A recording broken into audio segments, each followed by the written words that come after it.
I'd like to call to order the regular meeting of the Boulder Valley Board of Education for Tuesday, June 28th, 2016. Laura, could you please call the roll? Belval. Here. Benford. Here. Fuqua. Here. Garcia. Here. Gebhardt. Here. Marquis. Here. Myers. Here. Please join me in the Pledge of Allegiance. I pledge allegiance to the flag of the United States of America and to the republic for which it stands, one nation, under God, indivisible, with liberty and justice for all. I'd like to remind everybody that the mission of the Boulder Valley School District is to create challenging, meaningful, and engaging learning opportunities so that all children thrive and are prepared for successful, civically engaged lives. Good evening. Thank you. I apologize for our delayed start. Glad you're with us. We will begin, as always, with the superintendent's report. Dr. Messenger. Good evening, President Fuqua, members of the board, and those in attendance and those viewing. So welcome to summer. My comments will be brief this evening. I'd be glad to answer questions if there are others topics. Summer school is underway. Some have already completed, and a number of you have been able to work into your schedules to visit, and we appreciate that. So if you are so inclined, just let Laura know, and we'll make sure that we have host staff there to be able to make the experience worth your time and show you around and answer your questions.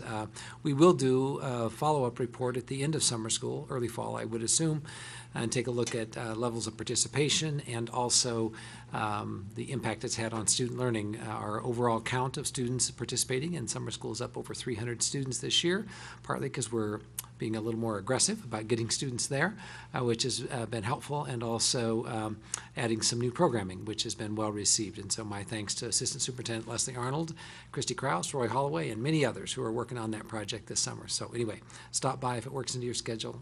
It would be great to have you. The other is there's summer activities that continue. As you can imagine, we're busy finishing up hiring, still filling some teaching positions, finalizing some administrative positions. I've sent you a few notes on those, and other positions, support staff, to make sure we're fully staffed for the start of school in the fall. And as you can imagine, we're planning for the return of staff in August with a professional development, a new educator orientation, and transition, as well as our administrators. So summer remains a busy time, and also it's a great time for some members of our leadership team to enjoy a little vacation with family and friends. So all is good, and look forward to a productive board meeting this evening. Thanks, Sam. Thank you, Dr. Messenger. Any questions for the superintendent? Tina? Yes. So we're going to do a calendar process in the fall, is that correct?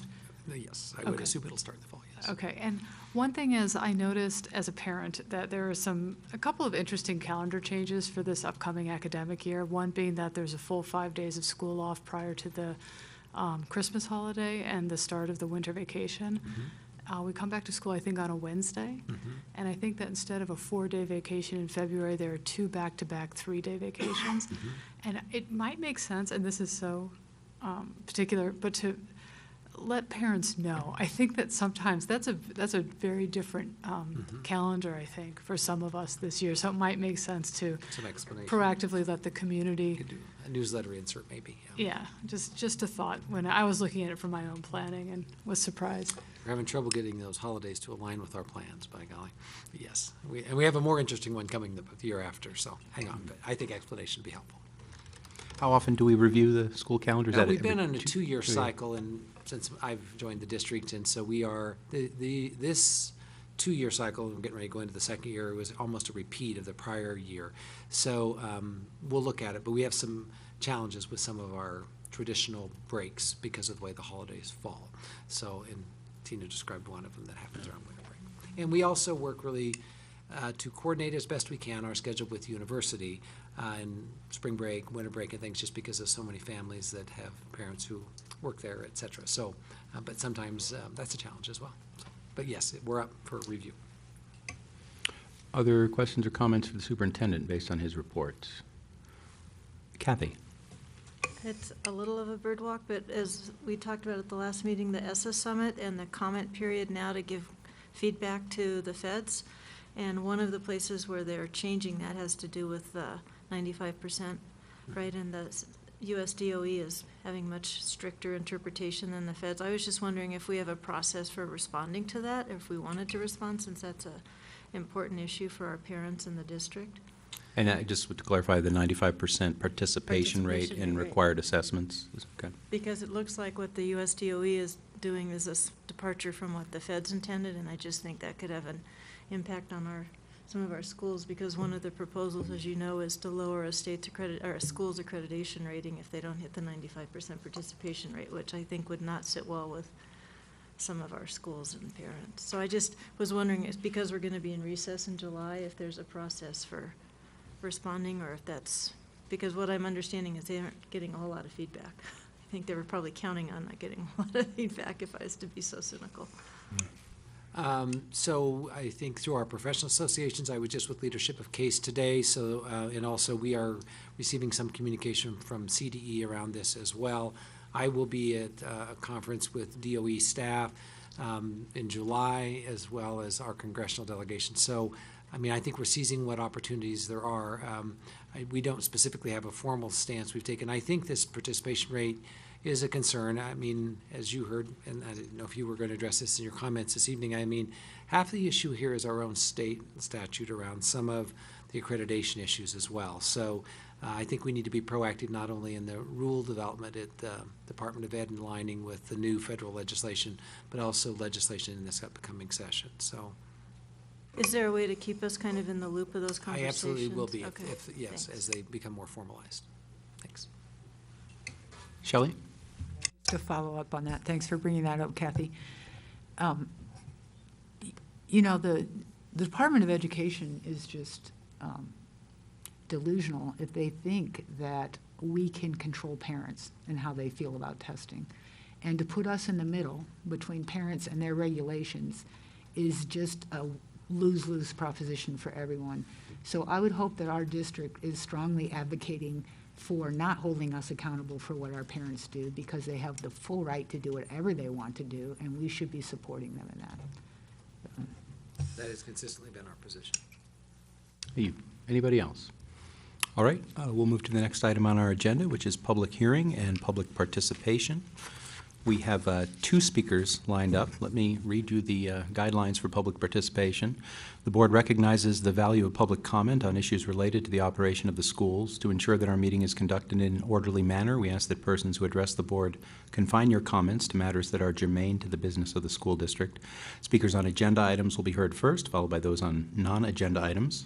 Limit your presentation to 2 minutes. If we go over the first hour, public comment will continue at the end of the meeting. And recognize that students often attend or view our meetings. Speakers' remarks, therefore, should be suitable for an audience that includes kindergarten through 12th grade students. Board President may interrupt, warn, or terminate a participant's statement that is unrelated to the business of the district or inappropriate for K-12 students. There is a lighting system at the podium. It starts at green when your 2 minutes begins, turns yellow when you have 30 seconds remaining, and turns red at the end. When the light turns red, please wrap up your comments so that the board can hear from the maximum number of speakers. There are 2 signed up tonight, both on non-agenda items. The first speaker is Sue Hirsch. Ms. Hirsch, welcome.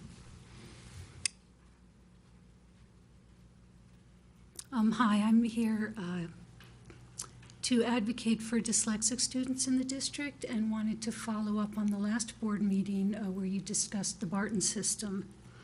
And the first thing I wanted to say is I wanted to talk about the statistic 1 in 5 or 20% of students may have dyslexia, and 20% is the statistic used on the Barton Reading System website, and 1 in 5 is the statistic used on the Yale Center for Dyslexia website. And I'm concerned if the BVSD leadership doesn't believe that number is accurate, because if you don't believe that's an accurate number, the schools aren't going to believe that's an accurate number. So I'm here to ask you, if you have time over the summer, to please take a little time to research that for yourself and find out for yourself if that is an accurate number based on educational research that's going on currently. Because if it is accurate, it's significant.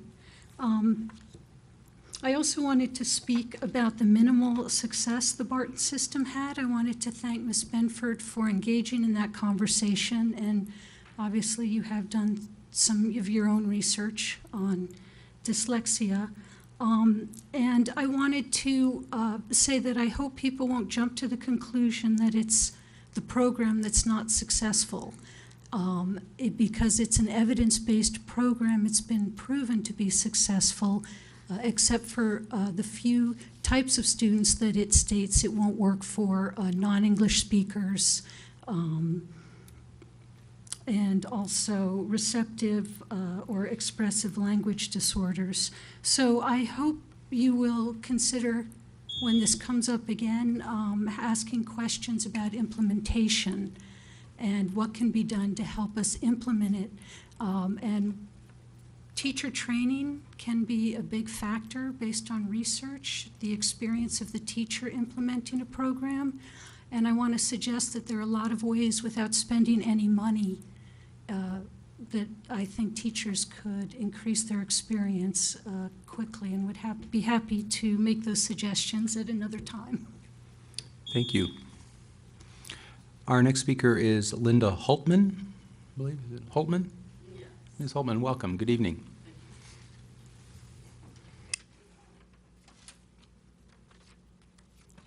I'm Linda Holtman. I'm representing the League of Women Voters of Boulder Valley. I'm here as representative of our president, actually, Ruth Stemler, who had another commitment tonight.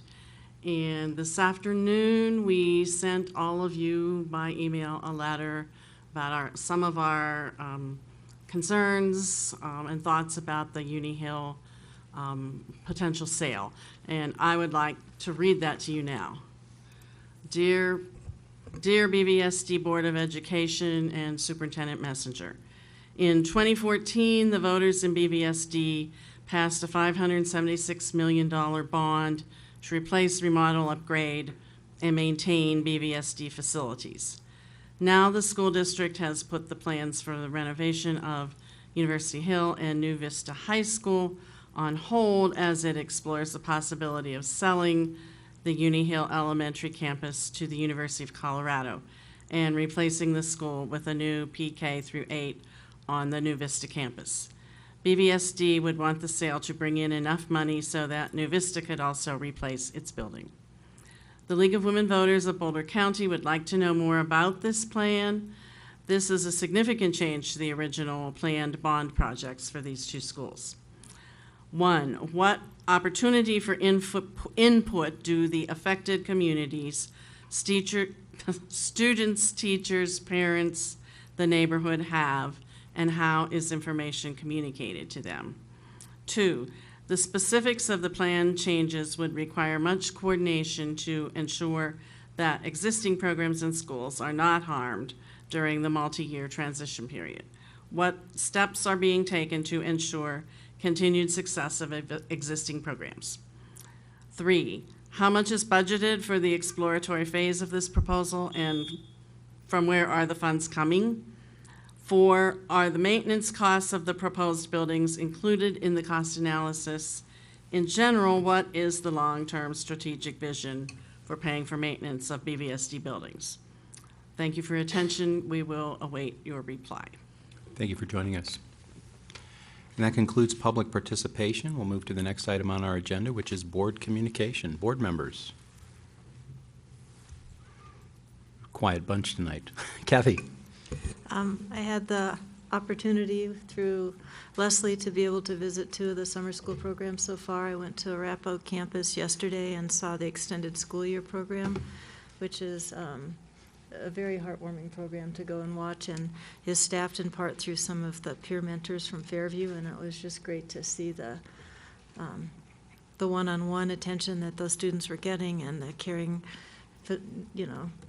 environment that those students were in. So it was nice to see that program going on. And then today I was able to go to Columbine, and I just have to say it struck me how different just education has changed since even my kids went through. I mean, the teachers were all sitting on the floor with they were small class sizes, but the personalized instruction that was going on was really heartwarming to see, and the commitment of the staff and the teachers was really great to see. So I really appreciated staff setting that up. I look forward to the 2 other schools that I'm going to go see, which will be Flatirons, mostly because it's my alma mater, and Divine because of I just wanted to see a kind of a range of services that were being provided. So I just want to say thank you for that opportunity, for being able to do that. Thanks, Kathy. Other board members? Jenny? So you reminded me, Kathy, I'm glad you had the opportunity to do that. I'm looking forward to my tour of Angevine tomorrow.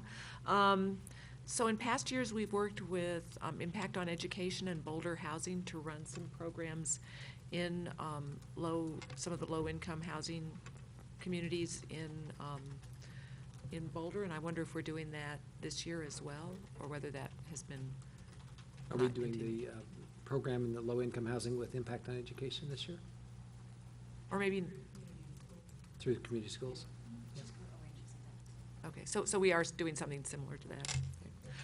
And then I would like to say that Kathy and I and some of you, Bruce, and some of your staff attended a workshop sponsored by CASB, CASE, and PEBC on the new Elementary and Secondary Education Act a little over a week ago, now 10 days ago. And I don't think we've had a board meeting since then for us to report on that.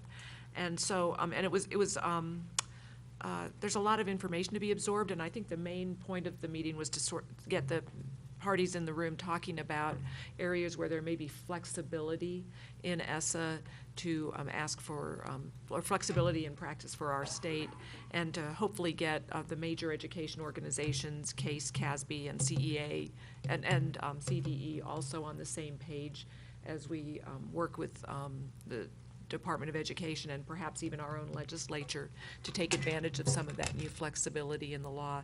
I think you commented earlier, Bruce, and it's true that while the ESSA itself has some flexibility, we may have tied ourselves in knots at the state level with some of the education legislation that has happened in the last few years, and there may be some need to walk or you know, there may be some benefit, maybe not need is not the right word, but there may be some benefit to working with the legislature to walk some of that back in the future, and it certainly would be great if if many of the major education players or practitioners of education in the state were on the same page. Kathy? I just wanted to thank the 2 speakers, too, who came, for taking the time to come, and for the league for taking that time to research this and send us a thoughtful inquiry, and I look forward to hearing the response. But I just wanted to thank the 2 speakers who came and spoke tonight. Yeah. Other board member comment? Anybody? Well, I would just add I visited some summer school programs last year. It's very worthwhile if you haven't scheduled one yet. And Dr. Messenger, we will get a report on that. Is it this fall? Yeah, probably early fall. Yeah. Okay. All right, well, hearing no further board communication, we'll move to the action items consent grouping portion of our agenda. There are 3 items. 6.1, adoption of the 2016-17 budget. 6.2, approval for purchase of Microsoft software licenses renewal, 2016-2017. And 6.3, approval of Summit Middle Charter School contract. Are there any items that board members would like to pull from the consent grouping? Tom? Yes, I'd like to pull 6.1 on the budget. 6.1, any other items board members would like to pull from consent? I just have questions. Okay. It's about this. Yeah. In the summary on the agenda, under revised charter school contract, under number 2 and number 15, we have language that doesn't track with the contract, and since this is part of the permanent record, I thought we would want to make it track, so we still talk about it being a 10-year contract when it's a 5-year contract. So I don't know, I think it's just a typo that we need to fix. So Let me get make sure no other items are being pulled. We can move into discussion of items okay, I on just consent. wasn't Yeah, sure no, that's whether I right. needed to pull it or whether it was. So let's do that. Kathy would like to discuss this. What is an apparent discrepancy in the language? I don't know, Dr. Messenger, can you speak to that? So 8.12, is that what you're referencing? Kathy, I think you just asked a I'm question sorry? about that. So number 15, 8.12, is that what you're referencing? No, it's the summary that I'm referencing. Right. So I'm looking at item 15 in the summary And number 2. and number 2. Yeah, we can modify those to reflect that. Actually, I think these are probably just rolled forward. Yeah, that's so what I was we can thinking. clean it up. Okay. I do need a motion to approve the remaining items on the consent grouping, 6.2 and 6.3. Motion from Tina, second by Jenny. Further discussion on either of these items? Yeah, you want to discuss one of? Well, yeah, sure, go ahead. This is item 6.2. You have a question or comment about the Microsoft software license renewal? So earlier today, I emailed a question about whether this contract still has the privacy addendum or whatever was attached to the original contract as a part of it. And the response I got back was that it doesn't involve student data or staffing information, which didn't answer my question about whether that document is part of this contract still. It wasn't part of the board agenda. It is not part of this contract. It is not. Sorry. So what I cut and pasted into that email about confidential information is the extent of the discussion around privacy. So, so there is no confidential information that will be contained in any of the software that is being approved as a part of this contract. These are user softwares. Understand. Microsoft Word, Excel, et cetera. So this is a contract the board actually approved last year. Right. And so this is an extension to maintain those licensures. So it's because of the threshold of payment is the reason it's before the board. So we do not believe the data privacy policy we're working on or the statute applies to this contract. Okay. Well, that was my understanding too when I first looked at the contract. So when I read it in detail and I saw that they were doing some data processing and there was that privacy paragraph in there that was problematic, that's why I raised the question and asked to have this delayed. So I just want to make sure that there is no data processing going on, even though they said there would be in the original document, and that they are not planning on not complying with state of Colorado laws around privacy, which they stated in that contract. Right. So we've had this reviewed by our legal staff with Melissa Barber, who's out of the district right now, and also she's conferred with Dick Bump. We're confident that okay. we're fine. So, of course, you know that the new state privacy law is now in effect, and that as of August 10th, I believe, all of our contracts have to comply with state law around privacy recommendations. So I'd like to request that no contracts be approved in July while the board's not in session that in any way would suggest that those contracts will not be in compliance with the law as of August. I don't want any contracts being slid in under the August 10th deadline with inadequate privacy provisions. So how will we know which contracts are being approved and whether we need to look at them during the month of July, or can we just take it on the district's word that we will not be doing any of that? All of our contracts are reviewed by legal counsel before they're brought before the board or approved, so I think you can be confident in that. But we gave you the power, as we always do, to approve contracts in July without our approval. So I just You want. need to trust me. Okay, so what I'm talking about, though, is the law that goes in effect in August. Right. So we could be in compliance now and not be in compliance. Melissa's pretty well informed of that, and I Okay. think she'll consider that as she Okay, reviews contracts. great, thanks. Thanks, Shelley. Other comments or discussion of the two items on consent grouping? Tina? Yeah, just not specifically related to the summit charter contract, but as we think about developing charter policy, which we haven't had, that would be charter or policy under the L category. We might want to consider a regulation that gives us a calendar of expiration dates of the charters that we have in the contracts and the reopening language, since it's possible none of us will be here in 5 years. And it would make sense to have it written down somewhere besides, apart from in the content of the contract. So it might just be a reg that we add that we can modify. We have so few, I don't think it would be a big deal to do that. That's a suggestion. Thank you. Further discussion? Hearing none. Laura, will you please call the vote on items 6.2 and 6.3 on consent grouping? Belval. Yes. Benford. Fuqua. Yes. Garcia. Yes. Gebhardt. Yes. Marquis. Yes. Myers. Yes. Motion passes. And we move to the next item on our agenda, items pulled from consent grouping. Tom, you requested that we pull 6.1, adoption of the 2016-17 budget.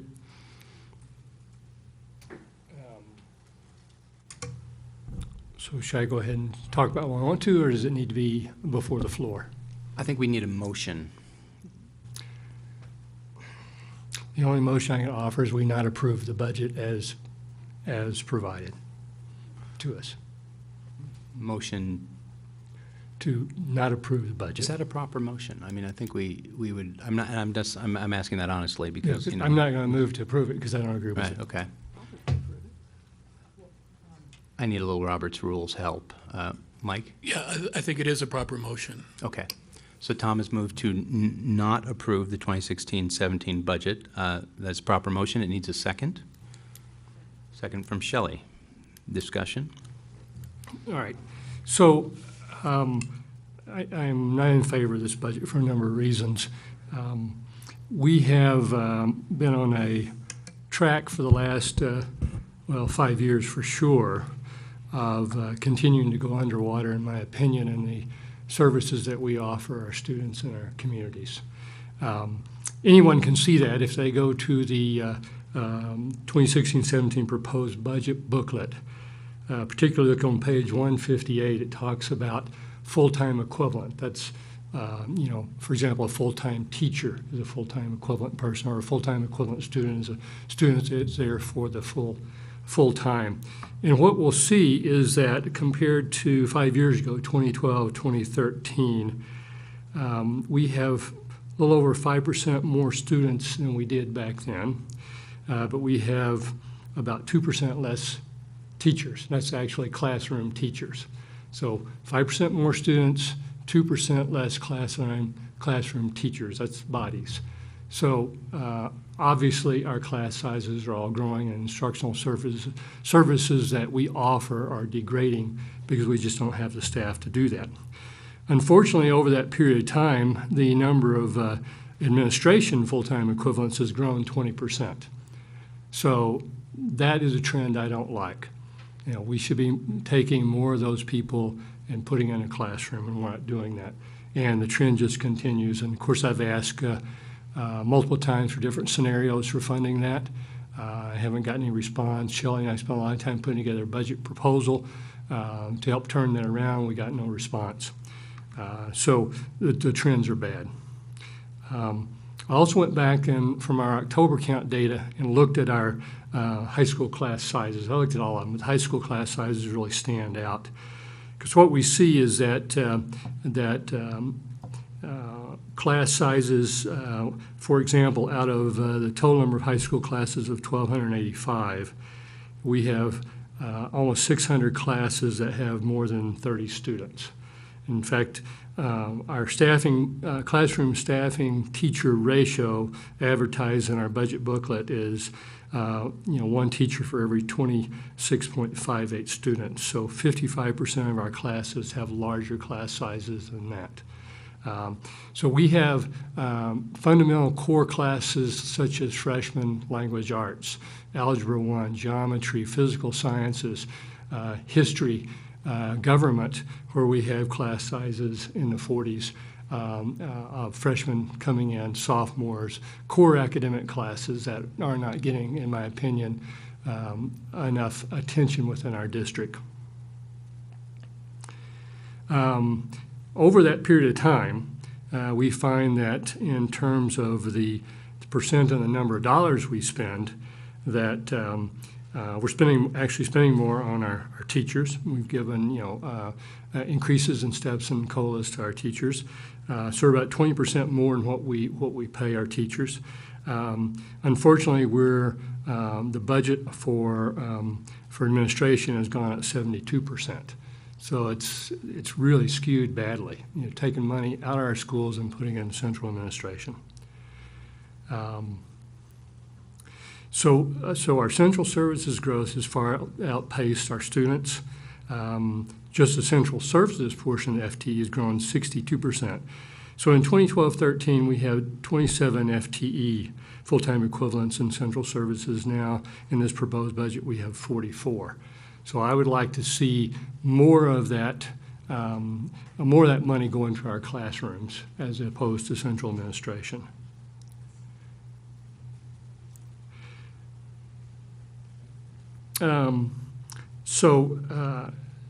we have, in this year's budget, you know, one of the proposals that I suggested and was to take some money out of our central services, because we have a number of professional services that we actually hire out.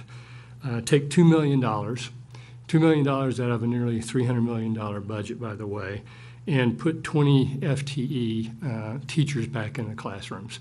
To take our core class sizes, academic class sizes down with a target of getting them below 30. I think that's one of the most significant things that we could do to actually move the needle on our student performance across the board, whether it's you know, our free and reduced lunch, our English language learners, or the general school population. By having more one-on-one classroom instruction time is going to help their performance proficiencies. Our proficiencies in math and science, even though we're a high-performing district, they're very, very poor. We graduate students now that can't read. They're not proficient in reading. And we're not, and it's been that way for 5 years. We're not changing the trends at all. We need to do something that is a paradigm shift in this district. We need to send a statement that we want to change what we do to get more instruction in the classroom to really service the needs of our students, and we're not doing that. We're not even funding student growth. We really haven't funded student growth in this period of time to any degree. We got $1.4 million in money to fund student growth this year, but we're only funding it at 800K level. So we're actually going down year by year. That's why the ratios keep going up, and I submitted a plot of that as well to all of you, as well as the superintendent. Our Intensive Learning Center paraprofessionals came to us in a board meeting discussing how they were underfunded, didn't have enough staff to handle our students with disabilities.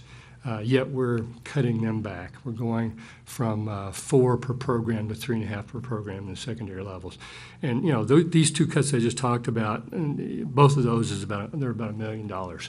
And I don't see why we can't find $1 million out of $300 million to fund those things. Even if we couldn't find $2 million to fund, you know, core class sizes smaller for better instructional services. I mean, the proposal I made basically is $3 million, and we can't find $3 million and $300 million. I think that's a problem. So that's why I'm not supporting the budget, Sam. Thank you, Tom. Other questions or comments? Shelley.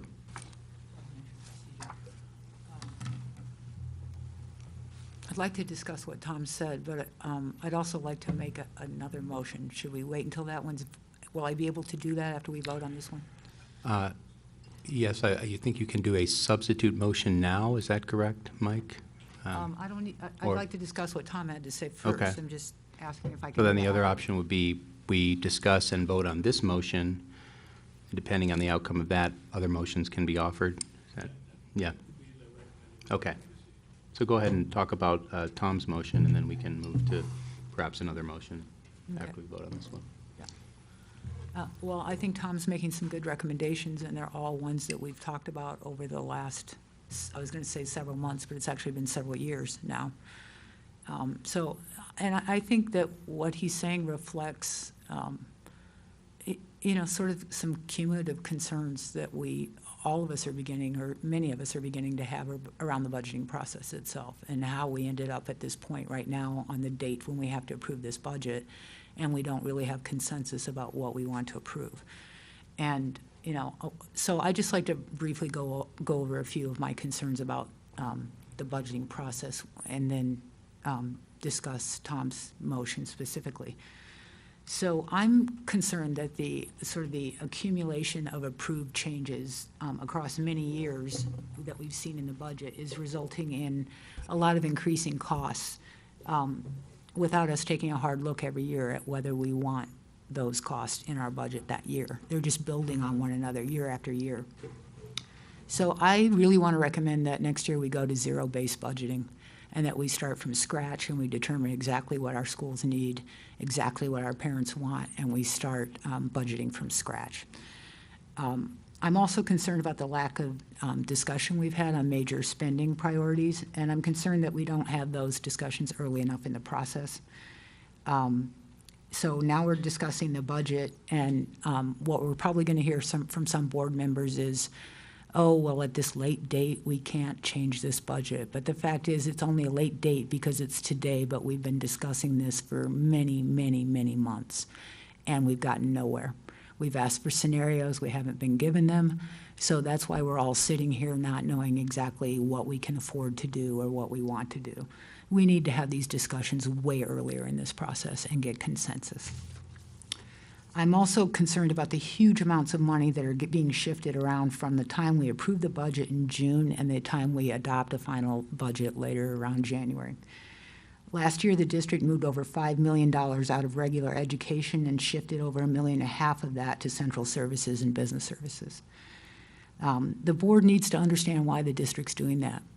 And it can't come in the form of being handed a 500-page budget book to adopt without understanding what the changes are from the revised to the adopted budget. We need that explained to us. We need those changes highlighted, and we need to have time to discuss them. It's just not okay to give us the budget 2 weeks before we have to approve it and expect us to go through hundreds of pages, not knowing what the major changes are. I'm also concerned that we don't have a long-term understanding of where we're headed with regard to major initiatives like lowering class sizes, getting more counselors in our system, our literacy strategy, many other huge initiatives that we undertake in this district that cost us millions of dollars. I don't understand where we're headed with them. I don't see like a 5-year plan. What are we trying to get class sizes to? How many schools do we want counselors in? How are we going to measure the impact of those initiatives? Like none of that is clear to me. And after 5 years of being on the board, I'm kind of tired of it, to be honest, and it's kind of coming to a head with this budget.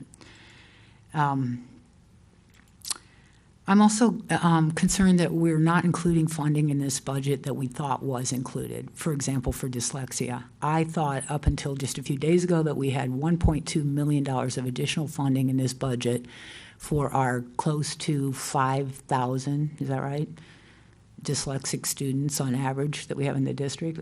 I just am stunned that in actual fact we have no additional money after having multiple discussions about dyslexia and having dozens of parents come and tell us heartrending stories about their kids not being able to read and how they've been affected emotionally by that. And we would rather have another administrator than to fund dyslexia interventions in our schools.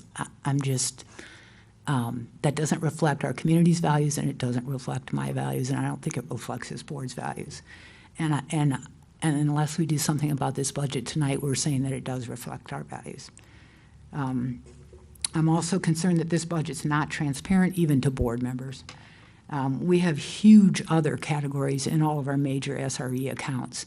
Sometimes they're, millions of dollars, and they exceed the amount of all the other line items in that account in total.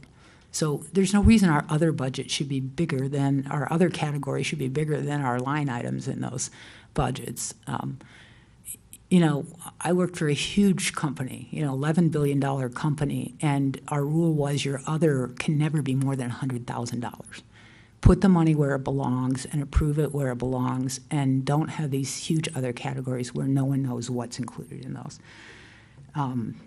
So I'm concerned that we've been asking the district for ways where we can get more money into the schools for years, and we haven't received any of the scenarios that we need to help us understand how to do that. So I think we need a complete overhaul of the budgeting system in this district, and I'm happy that all of this pushing that we've been doing for the last few months has caused us to relook at this process. I'm thrilled that we're doing that. In the meantime, I don't think the budget that we have tonight reflects, like I said, our values, our community's values. And I tried my best. I put together a tool that I thought would help the board, look at different options. I'm not sure anyone used it or looked at it, so I feel like those efforts have been in vain. And it really only leaves me with an option of proposing a motion tonight where we start chipping away at some of the needs that our community has. I know that we can't fund them all, but there's no reason we can't send a message to our community saying that we are going to start doing some of what they want. And I think Tom's motion begins to do that. I would go even further. And so if Tom's motion fails, then I will be suggesting that we make even more changes. So, Other comments, board members? Hearing none, I think we can call the vote on Tom's motion, which again is to, Sam? yes. If I may, just, Mike. I just want to make sure that everybody understands that if there is no budget, then what happens is that the school district goes to 90% of last year's budget. So if we don't have a budget tonight, then we're reduced to 90% of what we had last year. well, can I ask a question about that? Yeah. So I don't think there's any scenario here where we wouldn't be approving a budget. It's just what it looks like, right? The motion here tonight is to not approve the budget. So Okay, I see what you're saying. All right. Sam, Thank you for that clarification, Tom. I understand we have till July 1st to approve a budget. So it's not tonight, it's July 1st. Is that correct? I thought it was June 3rd. June Through 30th? Yeah. So we have 2 days. Okay. So it's not tonight. Okay. Any other comment? If not, Laura, would you call the roll on the motion to not approve the 2016-17 budget? Belval. No. Benford. Yes. Fuqua. No. Garcia. No. Gebhardt. Marquis. No. Myers. Yes. Motion fails.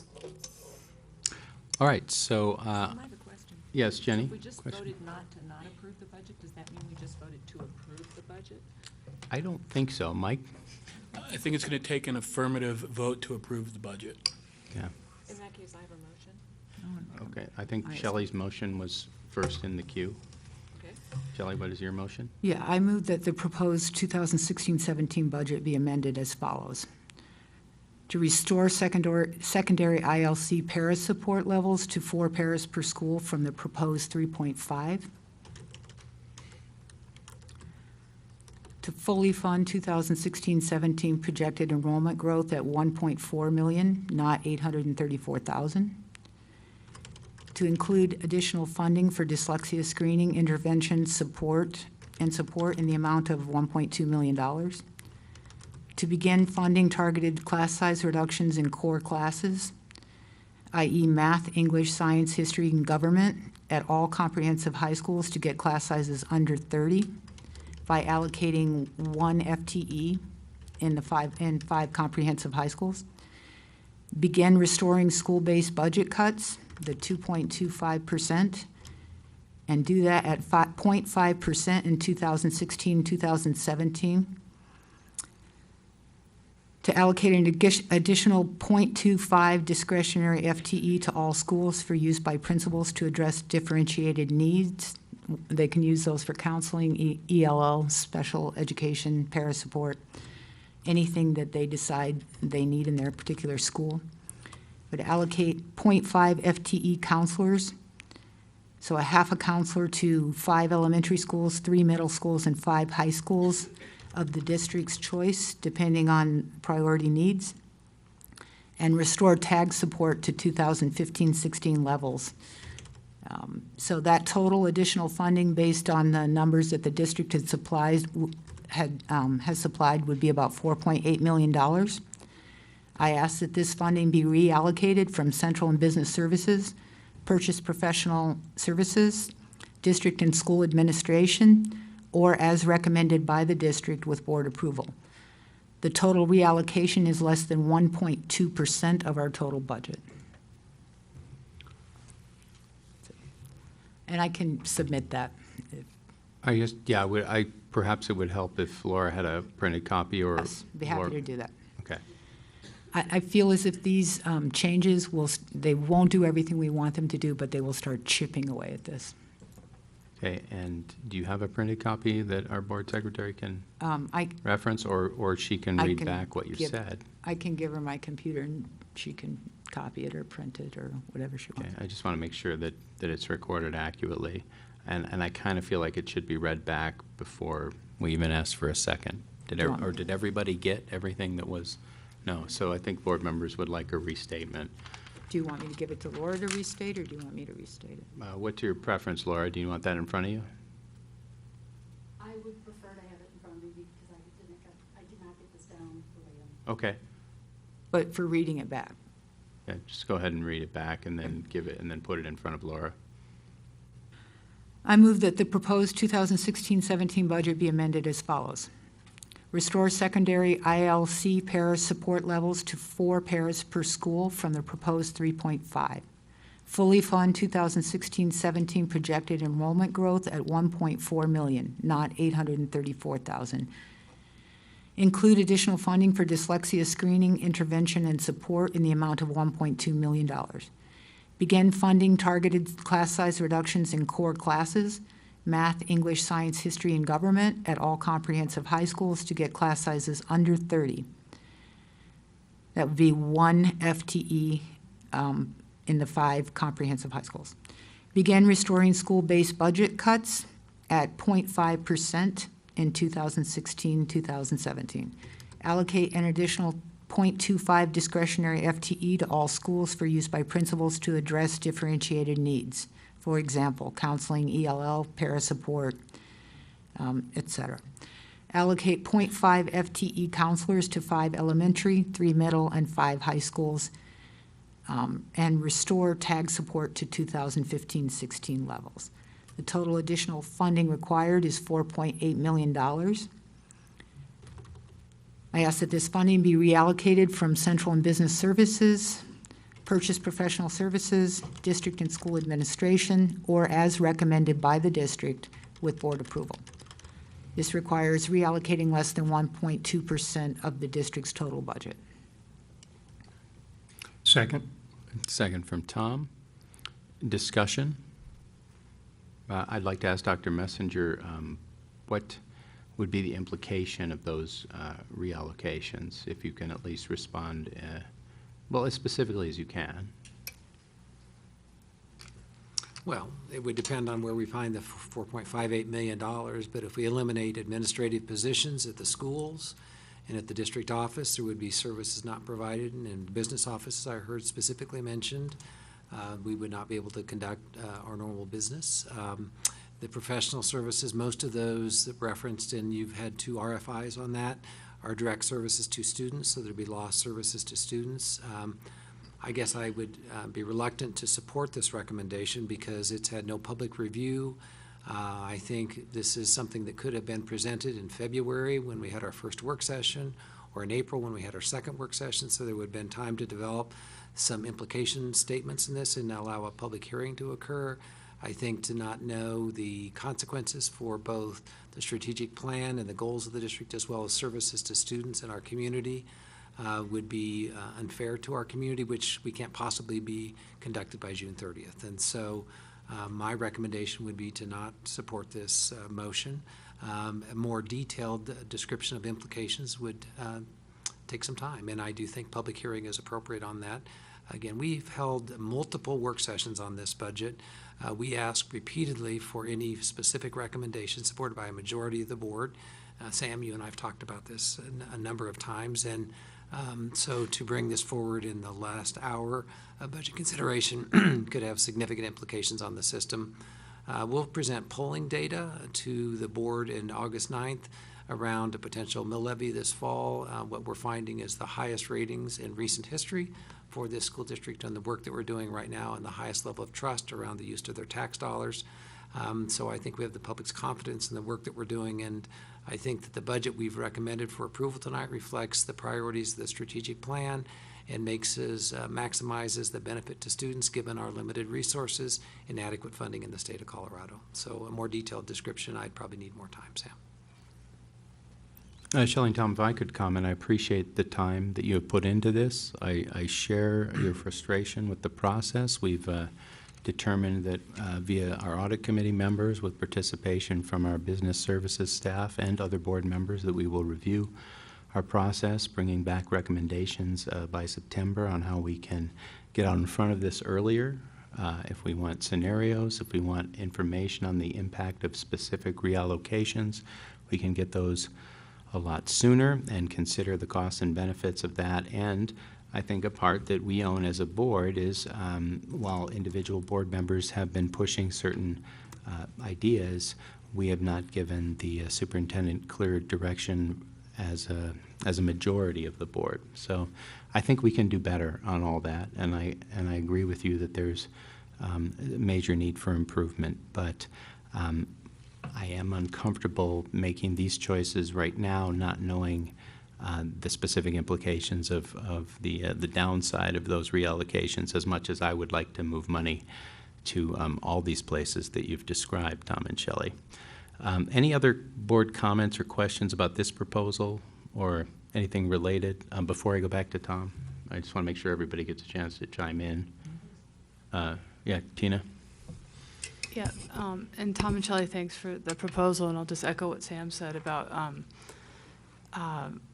just that, I mean, these are all worthwhile ways to spend money, and but it also, where we are today and having this discussion shows that we have a serious issue with our process. And Kathy and I met with Bill and Leslie and Bruce already today to begin conversations about how we can make this process better, to make it more in-depth, and to give board members a greater sense of understanding the budget and the long-term implications of our spending decisions when we're making them, and what the community value and the student benefits are to each of those decisions. So we'll have, I think there's a sense of urgency in that group, and I think that we'll have recommendations by September, and I hope that this will be a much smoother and much more comprehensive process next year.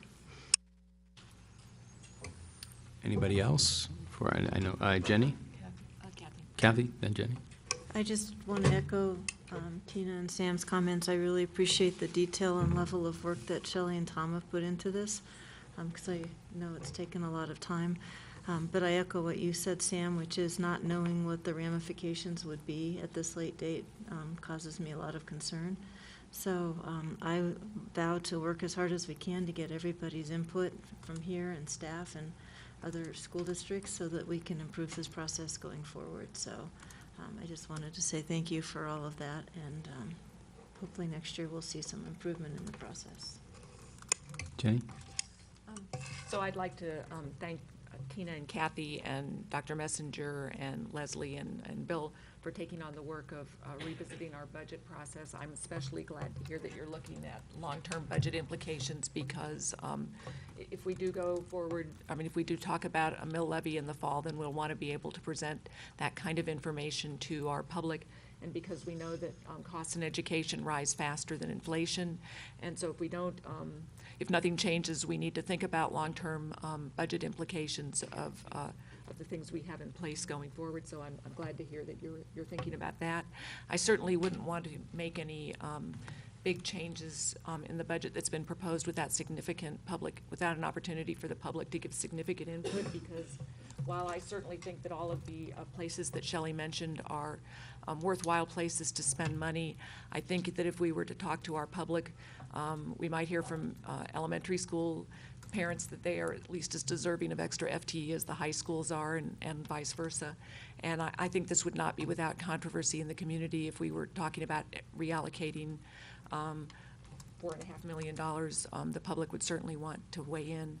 And so I'd be really reluctant to do that without significant, public forums and such. And I actually look forward, I hope that as we talk about the budget process next year, we'll talk a little bit about, Tina, you've had some good ideas, and I know I've talked to Kathy a little bit too about how do we get the public more involved in that process early on. And we'll certainly have to if we're going to be talking about additional sources of income for education. Richard?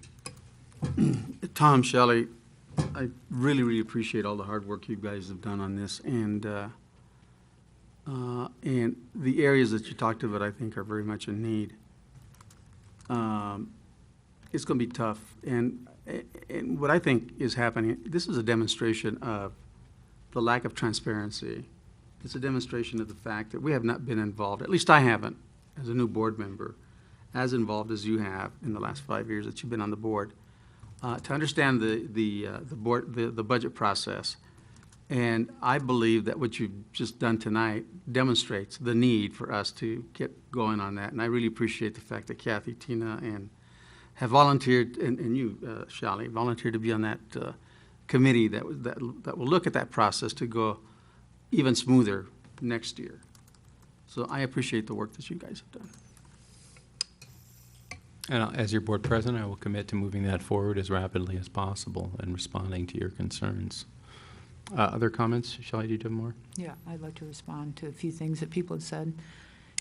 First of all, I think it's a bit disingenuous to say that I should have or we should have brought this to the board months earlier, when in fact we have been trying to bring this to the board for months. And maybe not this specific recommendation, because we've never had an opportunity to talk about specific recommendations, which is why I did that planning model, so that everyone could look at what they might want to have and that we could have some sort of discussion about that, which we never had. So it is not disingenuous to be bringing this here tonight. It's disingenuous to say that it should have been brought earlier, when in fact it was. I also don't understand why we're having all this at this late date kind of conversation, because as I just pointed out, between the revised budget last year and the adopted budget, which was several months, we literally shifted millions of dollars. And Jenny, to your point, our public would have probably liked to know about that too, but they didn't, and neither did the board. So it's just not true that we can't make these budget reallocations. Even if we pass this budget tonight as is, we could make these reallocations before January if we wanted to.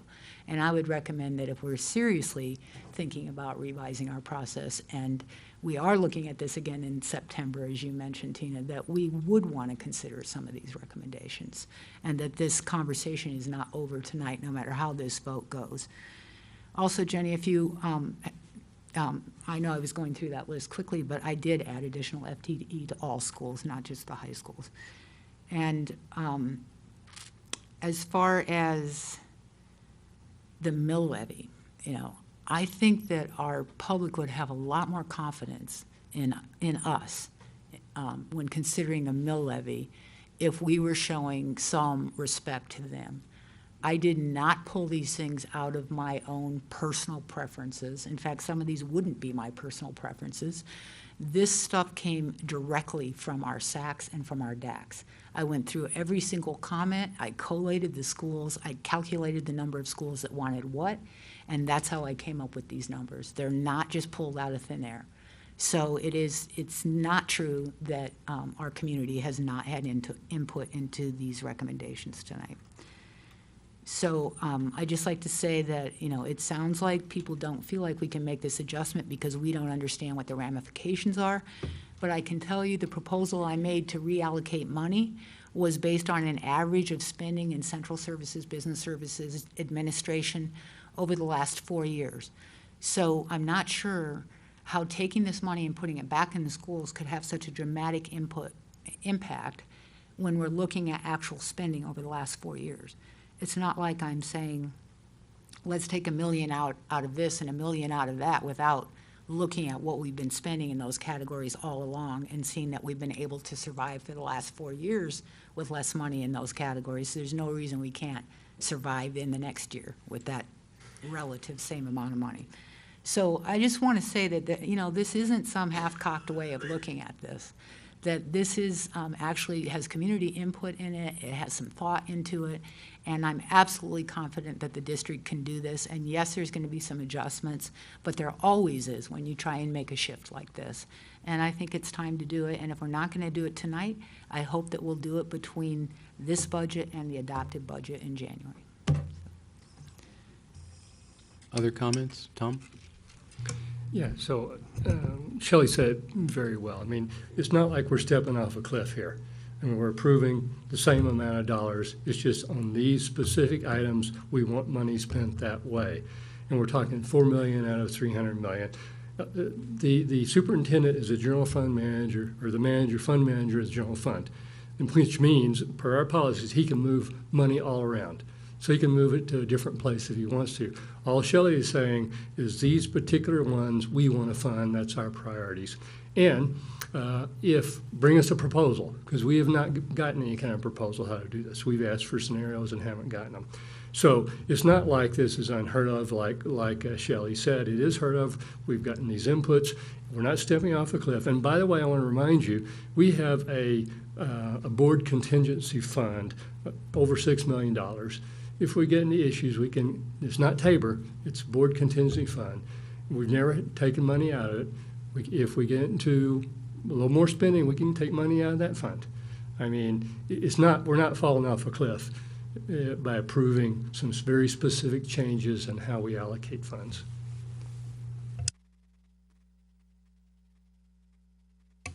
Are there comments? If not, Laura, could you restate, maybe you need Shelley's laptop, I'm not sure, but restate the motion? Shelley, can I either have your laptop or email it to me, I guess? Okay.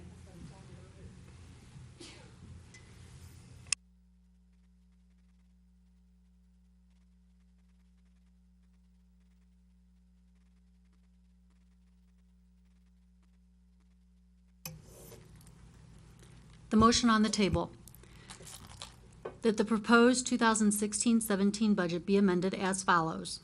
Restore secondary ILC para support levels to 4 paras per school from the proposed 3.5. Fully fund 2016-17 projected enrollment growth at 1.4 million, not 834,000. Include additional funding for dyslexia screening, interventions, support in the amount That was in there? of 1.2 million, begin funding targeted class size reductions in core classes, that is math, English, science, history, government, etc., at all comprehensive high schools to get class sizes under 30, 1.0 FTE in 5 high schools. Begin restoring school-based budget cuts 2.25% at 0.5% in 2016-17. Allocate an additional 0.25 discretionary FTE to all schools for use by the principals to address differentiated needs, for example, counseling, ELL, parasupport, etc. Allocate 0.5 FTE counselors to 5 elementary, 3 middle, and 5 high schools. Restore TAG support to 2015-16 levels.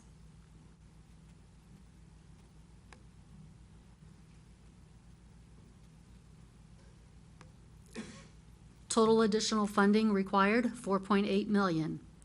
I ask that this funding be reallocated from central and business services, purchased professional services accounts, district and school administration, or as recommended by the district with board approval. This would require reallocating less than 1.2% of our total budget. Was that the end of? Colleagues, you've heard the motion. With no further discussion, we would ask Laura to call the vote on the motion. Belval. No. Benford. Yes. Fuqua. No. Garcia. Yes. Gebhardt. Marquis. Myers. Yes. Motion fails. Would entertain another motion on the 2016-17 budget. Shelley? I'd like to make a motion that we fund that we restore the para support for ILCs of $458,000 out of the board contingency fund. Yeah, that's a proper motion. Needs a second? Second. Seconded from Tom. Discussion.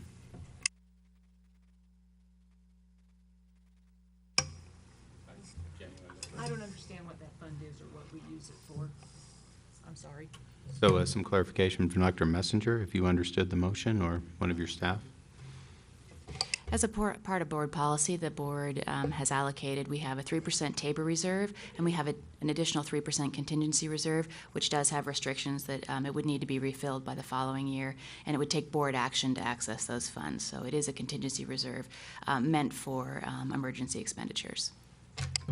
Then I do have a comment, which is we've had many discussions about this in the past, and because we can't access our Tabor reserve meaningfully, we need to keep funds in reserve for emergencies. For example, the flooding that occurred 2 years ago now that was quite, we incurred significant upfront costs.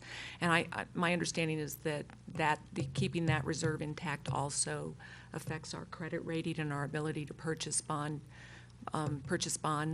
at a lower rate. So dipping into that reserve fund to pay for this could affect our bond rating and cost us money in the future.